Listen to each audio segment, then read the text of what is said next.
there's a pretty good chance you'll probably end up like most people and you'll never really get any of your goals accomplished. You'll never make any sort of significant progress or achievements. You'll never make any sort of long-term progress with self-improvement or whatever you're trying to do.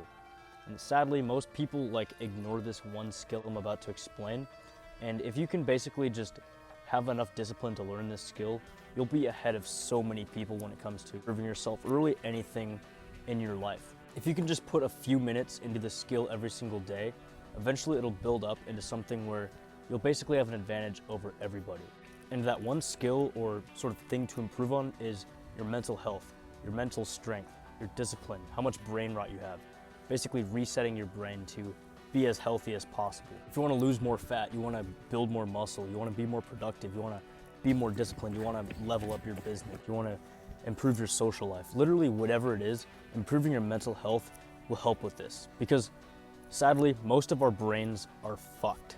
And we don't realize how much of a problem this is when it comes to really improving in any area of our life.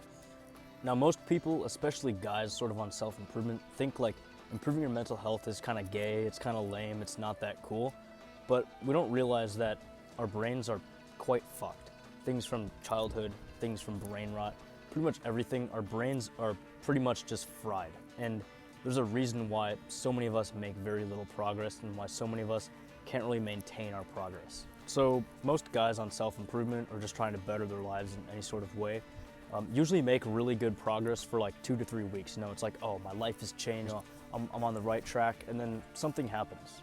And you basically just stop doing the good habits and you lose all your progress and you basically just fall into a rut or like sort of a small depression. And then your whole progress that you made, all that progress you work towards is basically reset. Basically just an endless cycle. You make progress, you feel good about it, and then you fall into a depression, you feel bad, and then you make progress again, and then you fall into a depression again and again and again and again and again, and in the end, you never make any progress because it just keeps on getting reset.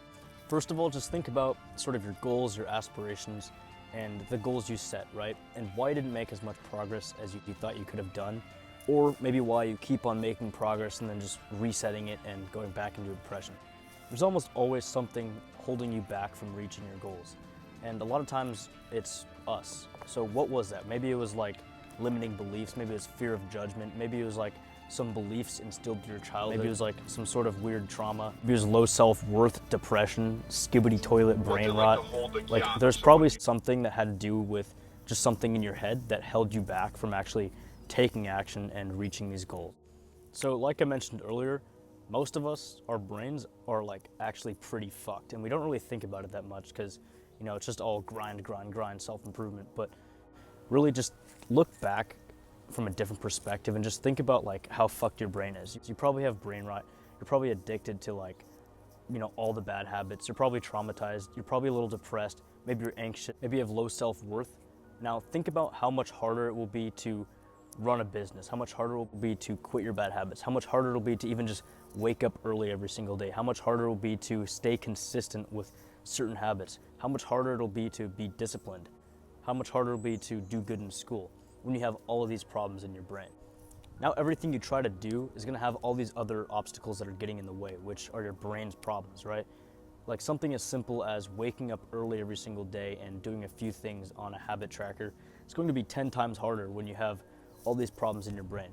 All right, so think of a terminally ill guy who has pneumonia or like some sort of illness that makes his body really weak. And then think of some guy who just has, you know, a normal body, no real health conditions. Now, they both have the exact same genetics, like they're both basically the same person, and they both have the same goal of benching 315 pounds. Who's gonna have an easier time reaching that goal? Well, obviously not the terminally ill guy.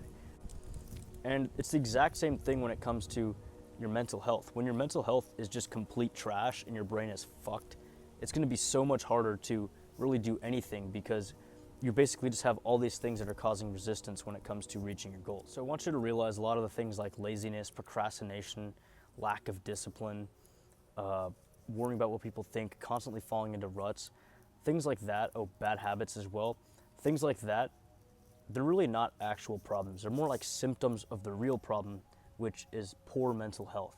Okay, so I don't know which problems are specific to your life and specific to you, So obviously I can't help with that, but I'm going to share some things that will pretty much work for almost everybody when it comes to improving your mental health and your brain. Okay, so the first one is reducing instant gratification. So instant gratification are basically things like, doing drugs, watching porn, eating a bunch of candy, playing Fortnite, stuff like that that's hyper stimulating, gives you a lot of dopamine without you actually having to do really any work to earn it. And the thing is, instant gratification may feel super fun right now, but a lot of times these things actually make you more sad in the long run, and they actually make it harder to even be happy. Every time you do an instant gratification thing, you get a huge spike of dopamine, right? But you don't really earn any of it. So things where you get huge spikes of dopamines where you do earn it, like posting a video and you get a lot of views, or getting a girl's phone number, or hitting a PR at the gym, or like getting a good mile time, really anything like that, you're not gonna wanna do those things at all because you have this easier alternative. The thing is, when you constantly indulge in like instant gratification, you're basically gonna start lowering your baseline dopamine level. So pretty much the threshold for you to feel happy will get higher and higher and higher because now your brain is used to getting a super easy stimulating reward from doing absolutely. So not things that used to be fun, like maybe playing soccer with your friends, hitting a workout, going on a hike, I don't know, woodworking, camping, fishing, whatever.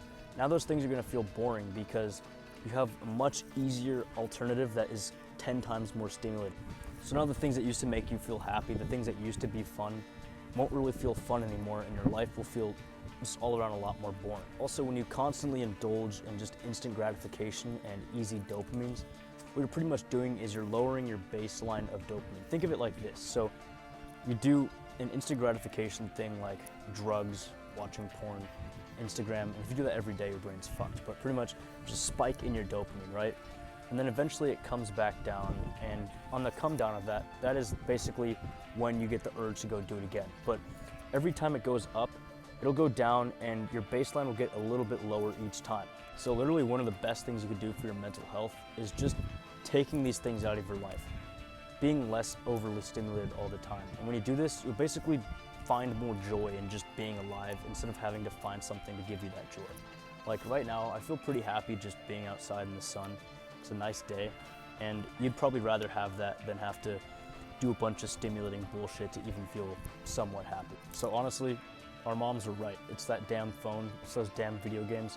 Trust me, when you just disconnect from them, even just for a little bit, you'll realize that normal life is pretty cool and it's pretty chill. So I recommend trying to quit as many of those as you can. All right, so the next one is your lifestyle and nutrition. So your lifestyle, how you work out, your nutrition, your activity is all related to your mental health. So think of a dog, and think of the dog being locked in a dark room for months straight, and all they eat is shitty processed, like cheap kibble food, and they never go outside, they never see any other dogs. How do you think that dog's gonna feel? That dog's gonna feel dead inside and depressed as fuck. Well, that's how most of us live. We live like caged animals in solitary confinement. We never go outside, we never interact with anybody, we eat shit food, we never get any sun, and we wonder why we feel like shit. All right, so here's a few basic things you can do every single day that will easily improve your mental health. So the first thing is exercise 30 minutes every single day. Try to do 1 hour, but 30 minutes at the absolute bare minimum. Then spend at least 1 hour in the sun. So you don't have to just sit in the sun, but you should be at least outside getting some sun for at least 1 hour a day. Then talk to one stranger every single day. This could be somebody when you're on a walk, it could be a random person at school, it could be someone at the grocery store, just some sort of conversation, one person a day. Then see your friends at least 3 times a week. Do something cool with them. Don't be a recluse in your room, you're bound to be depressed. And then the last one is maximum of 3 hours on your phone every single day. Now this is a pretty simple checklist. Try to follow it as much as you can. All right, so step 3 is mindfulness. So most of us, we don't even live in the moment. We don't even really live our lives. We're constantly thinking about the future, the past, thinking about something bad happening. We're just caught up in our heads, and it's just not a good way to live. If you're able to live in the moment and in the present, you'll be a lot happier. It'll be easier to get stuff done. You'll feel less depressed. You'll have less negative thoughts, less intrusive thoughts. You'll worry a lot less, so it's a huge benefit. So pretty much mindfulness is being able to just live in the moment and not overthink and be stuck in your head all the time. So how do we get more mindful? Well, think of meditation as the gym and mindfulness as the gains you get from the gym. Now, once again, I used to think meditation was gay. It was kind of just stupid and it was like hocus pocus magic.